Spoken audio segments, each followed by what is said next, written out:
You wake up one night to check on your 6-month-old son in his crib. He should be sleeping, but you are horrified to see his face and hands smeared in red. Blood is gushing out of his mouth. In a state of panic, you and your wife rush the baby to the emergency room and are informed that he somehow bit off an entire chunk of his tongue. Not only that, the doctors have a theory of why this has happened. But it's such an outlandish thought that they need to put it to the test. So the doctor grabs a lighter and positions it underneath your infant's feet. Horrified and confused, you try to object as the doctor lights a flame that licks at your baby's skin. But to your surprise, your son doesn't react at all. Even as his skin blisters from the heat, still nothing. Why wasn't your baby reacting? Could he really not feel any pain? That 6-month-old was Stephen Pete, and life had no plans of going easy on him. It was 1981, and there was no genetic testing available then that could indicate the exact reason why Stephen wasn't showing any sign of pain or discomfort from being burned. During tests, they even tried running needles down his spine, to which a normal individual would show an immediate, reflexive reaction. But for Stephen, it was like nothing happened. The only conclusion doctors could come to was that he had congenital insensitivity to pain, also known as congenital analgesia, a rare and incurable condition that inhibits a person's ability to feel painful sensations. However, medical science was not as advanced at the time, so no one knew what exactly was the root cause of it. Some theories suggested that Stephen might not have had any pain receptors, the nerves that detect harmful stimuli and send signals to the brain that are then interpreted as pain. They're found all over the body, especially in the skin, joints, and most organs. Professor David Bennett, a neurologist, explains that because those suffering from Steve's condition don't feel that acute pain, they often experience lots of fractures, particularly when they're toddlers and when they're growing up. Bro, did you just say there's someone who can't feel pain? Oh, hi, Grill. Yeah, Stephen Pete. He was born with an extremely rare condition. Why? It's a long story, but I am in so much pain. Oh no, that's terrible. What happened exactly? I got time. Oh, well, I got a paper cut. But man, does it hurt like hell. And for what? I just wish pain wasn't a thing. Well, it's really not something you should wish for. Oh, come on, it's like a superpower. Life would be so much better. I doubt you'll think the same by the end of this story. When Stephen was 4 years old, his brother Chris was born. But what should have been a joyous occasion quickly darkened when his parents were informed that their newest addition had the same insensitivity to pain. Life for the Pete family took a turn for the worse, as they now faced an even bigger challenge. They got 2 kids with the superpower. They should be thrilled. Not at all, because, as the doctor explained to them, people with the condition rarely survive past adolescence. And the disorder is so uncommon that only a small number of similar cases had been reported worldwide, meaning very little was known about it. According to Dr. Ingo Kurth, who studied the condition at the Institute of Human Genetics in Aachen, Germany, CIP is such a rare condition partly because very few individuals who have it reach adulthood, adding that many end up in fatal, self-inflicted accidents because they don't understand just how dangerous certain circumstances can be. One such case from the early 2000s was of a Pakistani villager who was famous for performing dangerous stunts, such as running blades through his arms without flinching and walking on hot coals. Tragically, his inability to sense pain eventually led to his passing in 2006 at the age of 14, after he jumped from a roof while playing with his friends. Oh, damn. Poor kid didn't know his limits. And this condition has actually been around for a long time. In fact, in the past, people with CIP were unfortunately showcased in circus freak acts, as they could perform extreme stunts without fear and do horrifying things to themselves without feeling pain, so no, they rarely survived. You humans will really capitalize on anything, even the suffering of your own kind. I can't deny that. The circus owners made money at the expense of these people's lives, taking advantage of these people's rare medical condition. According to Professor Irene Tracy, what happened was they didn't get that good alarm body warning pain. Their body never signaled that something was damaged, so the injuries often went untreated and developed into infections. First thing they knew, they had a temperature, often sepsis, and then death. Well-being. Sepsis is a life-threatening condition where the body's response to an infection causes widespread inflammation, leading to tissue damage and organ failure. And Stephen's brother Chris being born with the same rare condition had his parents facing a new challenge. It was hard enough to protect one child from getting seriously hurt, but now they would have two daredevils who didn't understand how gravely their injuries could impact them. On top of that, the fact that they lived on a farm didn't help either. There were several sharp tools lying around, such as shovels, sickles, and pitchforks, and many dangerous places that posed a serious threat to the kids. So, to avoid accidents, the parents implemented some safety measures to minimize their kids' risks of getting an irreversible critical injury. One such protocol required them to always wear helmets to prevent any major head injuries. Another rule was that they were to immediately inform their parents if either boy noticed any swelling or redness, which could indicate a fracture had taken place. But when you're young and have never felt pain, life can feel like a superhero movie, with you as the main character, always protected by plot armor. "I've always been the type of person who enjoys new experiences," Stephen said. "Back then, it was more about, if I injure myself, who cares? At least I'll have a cool story to tell." That's what I've been trying to say. But there can be serious consequences to it. Jeez, nerd. You really are allergic to fun, aren't you? Whenever their parents weren't supervising them, Stephen and Chris would set off on a new, daring adventure, like racing down a hill on their bicycles without safety gear or jumping from the roof onto a mattress placed on the ground. Jumping off from high places is probably the most damage I've done to my body when it comes to broken bones. These escapades landed them in the hospital several times as they'd break bones and only realize the severity of it much later. There were even times their bones didn't heal in the correct position because they'd unconsciously disrupt their placement and not find out until it was too late, and their mobility had become affected. These severe injuries often had them stay under hospital care for months on end, with the longest being 14 months. This must have been weird to other people though, right? I mean, a couple of kids, always walking around with bruises and broken bones. Must have seemed a little sus. Oh, more than suspicious. When Stephen was 6 years old, the family's neighbor reported his parents for child abuse because their kid was always covered in bruises, and they made him wear a helmet all the time. This caused Stephen to be taken away from his parents and placed under the state's care. His parents made numerous appeals, but they were all denied as no one believed their claims that their child couldn't feel pain.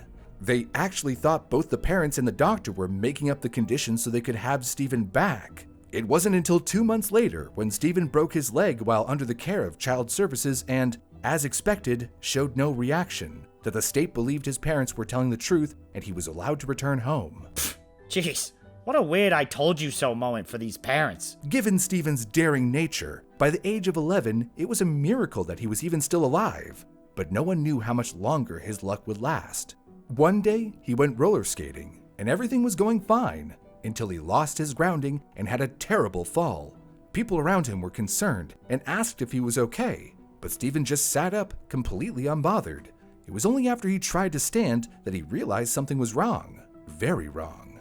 Everyone was staring at him with terrified expressions. He followed their collective gaze to his pants and was surprised to see them stained with blood, where his bone had literally torn out of his skin. His what tore out of his what? Luckily, this was around the time when genetic testing became available to the public. Stephen's parents, desperate to find any information that could help them keep their kids alive, were thrilled when the doctors informed them that there was a way to find out how Stephen and Chris developed such a rare condition. The cause had always been a mystery because neither of the parents had the condition, meaning the boys didn't inherit it.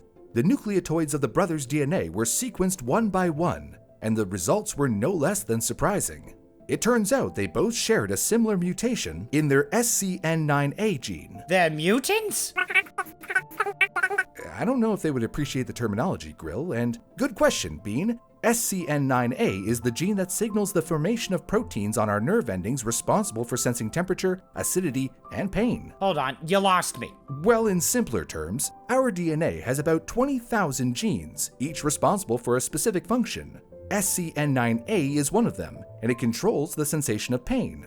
Under normal conditions, one's pain threshold is generally about the same as everyone else's. However, based on how this gene is mutated, a person can either feel no pain or, in some cases, extreme pain. You mean there are opposite cases as well? You got that right. When scientists were exploring rare conditions like Stephen's, they came across several types of mutations that can occur in the SCN9A gene, and each had a different expression. Now, Grill, how would you feel if you suddenly caught fire out of nowhere? Excuse me? That's how a normal day was for Pamela Costa from Tacoma, Washington. She shares the same mutation as Stephen and Chris, but has the opposite reactions to stimuli. Pamela describes feeling an intense burning sensation when it's only room temperature. Due to this, she wears extremely light clothes even in freezing winters, which causes her to become extremely prone to frostbite. She can't feel the cold as intensely as the heat. Therefore, her state is also commonly referred to as the man on fire syndrome, officially known as erythromelalgia. Feeling like you're being grilled all the time? Nope. No, thank you. By the time Stephen turned 12, he could hardly stay consistent with classes at school, since most of his time was spent in the hospital. The hospital staff there were very well acquainted with us, he recalled in an interview. Stephen was also quite famous among his peers for his unique abilities, but that fame came at a cost. He would always have a cast on from his latest injury, and bullies would try to challenge him to fights. It got to the point where it had even become a sort of ritual that whenever a new kid to the school was first introduced to Stephen, they had to fight each other. The arrogant ones all had a similar thing to say. If you can't feel pain, you will once I'm done with you.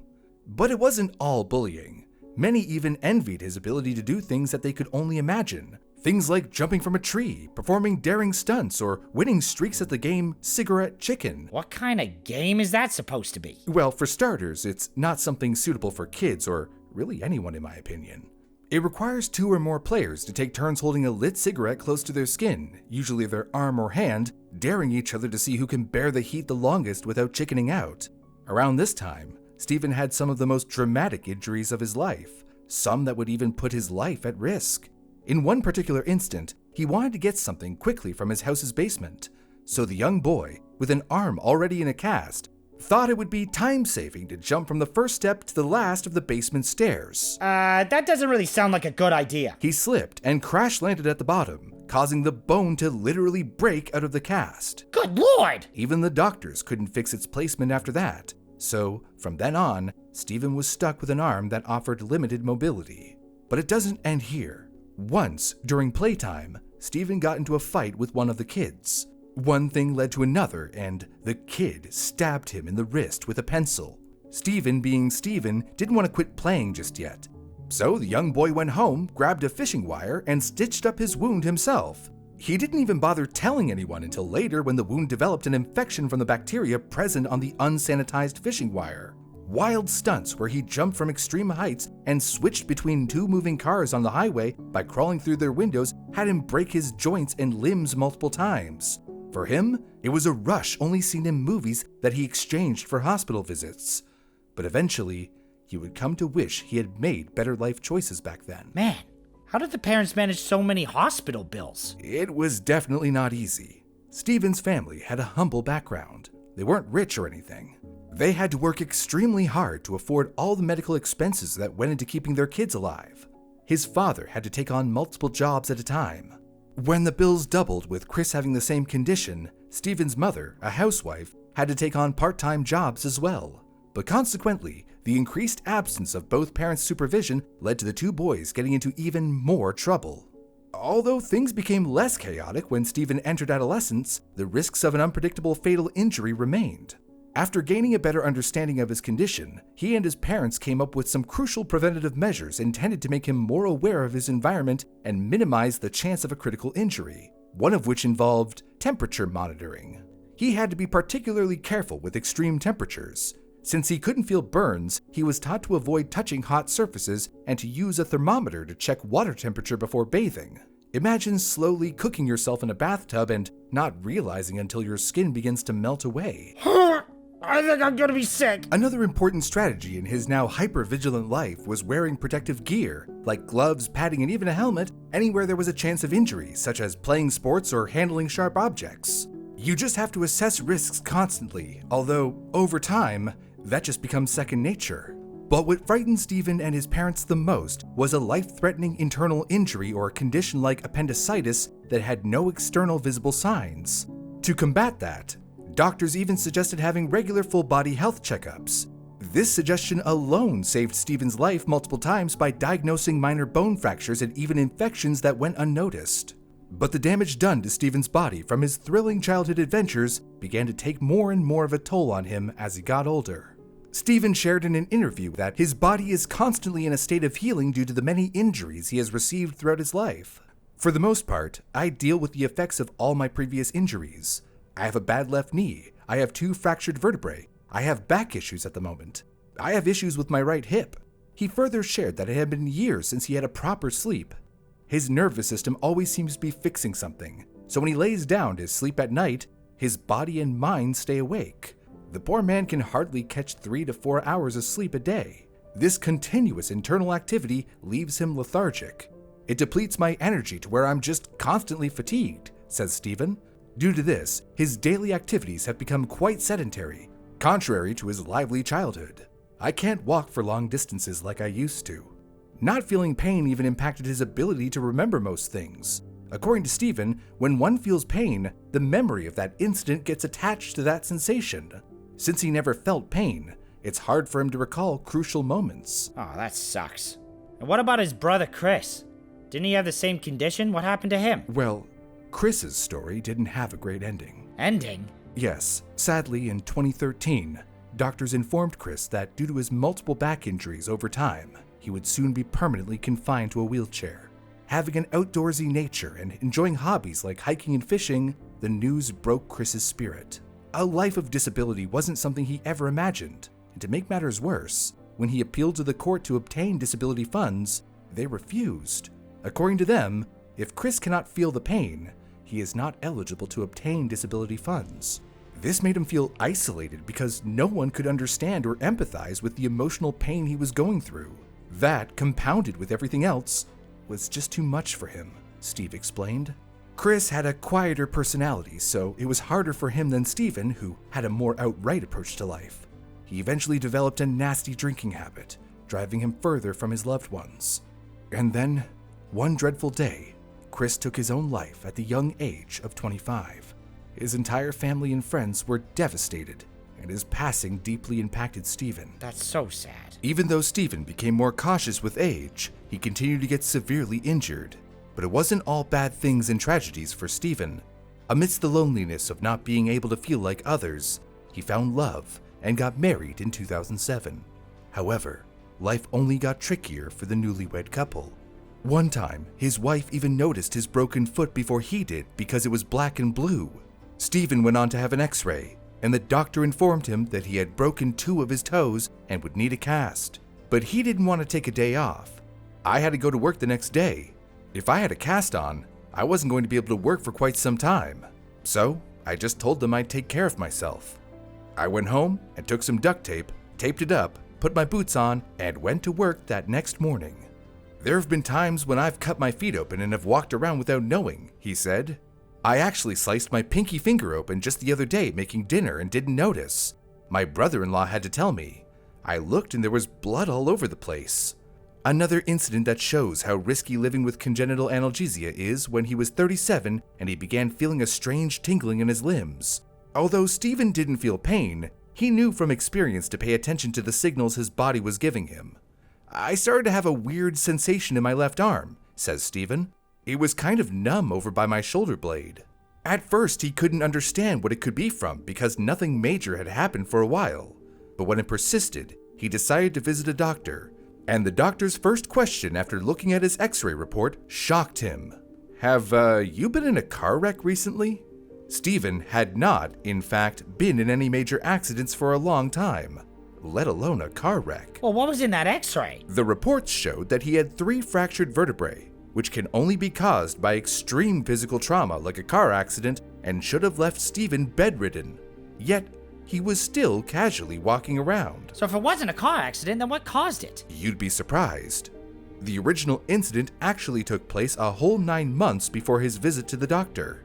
I remembered that we were out in the snow. I went running down this hill with this inner tube, and I jumped onto it. I did a scorpion where my legs went up over the back of my head. That's probably what did it to me. Man, it's like trouble follows this guy wherever he goes. Stephen didn't let his condition hold him back, though, because when he was offered an opportunity to contribute to a cause that could forever change the way the world deals with pain, he took it. Sounds like a superhero move to me. Well, it wouldn't be wrong to say that what he did for humanity was nothing short of heroic. In 2012, a small biotech research company in Canada, Xenon Pharmaceuticals, decided to track down people with congenital analgesia through Facebook so they could sequence their DNA through saliva samples.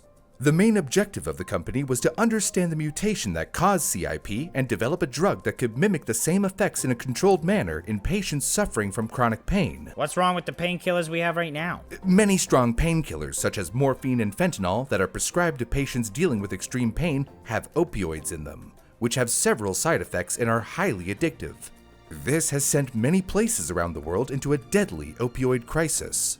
These painkillers work by releasing endorphins, otherwise known as happy hormones, in the brain, which activate the body's reward system and alleviate pain. Have too much of it, and you won't be able to feel happy without them. Despite several strategies implemented to minimize the lethal effects of the opioid crisis, overdoses continue to rise at an alarming pace, claiming the lives of about 78 Americans each day. So, when Stephen learned about the research objective to find an alternative to addictive painkillers, he, along with many other CIP volunteers, decided to participate in the project. The study included further in-depth analysis of the SCN9A gene and controlling its production of the protein NaV1.7. Well-being, NaV1.7 are gated channels that allow sodium and potassium to move in and out of the cell and are present on every nerve fiber. They are responsible for transmitting pain signals to the brain. According to scientists, developing molecules to switch these gates on or off can block the pain signals from reaching the brain in chronic pain sufferers. And you know the best part about these molecules? They don't directly act on the brain, so there is no risk of addiction. The NaV1.7 discovery has enabled us to design novel drugs for a range of pain syndromes, from inflammatory pain to lower back pain, osteoarthritis, and neuropathic pain such as pain from diabetic neuropathy, says Dr. Robin Sherrington, a Xenon neuroscientist. Huh, that's interesting. But has anything come out of it so far? Well, it's not as easy as baking a cake grill, but Xenon and other big companies like Genentech and Teva have developed 3 NaV1.7 inhibiting drugs. These target pain associated with shingles, cancer, and diabetic neuropathy. But they are in clinical trials and will possibly be available to the public in a few years. These new medications are potentially capable of switching off pain before it is even perceived by the central nervous system, says Dr. Jeff Woods. None of this would have been possible without the DNA of people like Stephen Pete. He had accepted his condition a long time ago, but finally being able to understand the molecular depths of it and the possibility that his rare genetic mutation could help millions in the future gave him a new outlook on life. It's pretty awesome, he says. When you spend your entire life in a hospital room, especially as a child, you see a lot of people in pain, up close and personal, and especially children in pain. So knowing that just going through a small amount of testing could make such a major life-altering impact on so many people's lives is a pretty amazing feeling. Life with CIP has surely been an unpredictable roller coaster for Stephen Pete, but it has also allowed him to have some really fascinating experiences. In one interview, Stephen mentioned how, unlike other people, he can feel what a knife cutting through flesh actually feels like. The pressure of the edge slowly gliding against each tissue, and the blood flowing out. Most people can't feel it because they're distracted by pain. I feel all the other stuff that's under that surface. Weird flex, but alright. With his health constantly on the decline, it's hard to say how much time he has left, but we can only hope for the best for his family. Stephen and his wife now share 2 beautiful daughters, and you know the good news? Neither of them inherited his condition. Oh, that's good news. I guess you're right, Brew. If the blinding agony of this paper cut means that I won't unknowingly slowly destroy my body over time, then I guess it's worth it. All right, and I hope you folks at home also learn that every sense of our body, even pain, is equally important for our survival. Just like how our subscribers are important for this channel's survival. So if you enjoyed this video, make sure to hit the like button and subscribe to our channel. It's the best thing you can do to help us keep making videos like this one about a man who accidentally turned his chewing gum into a bomb.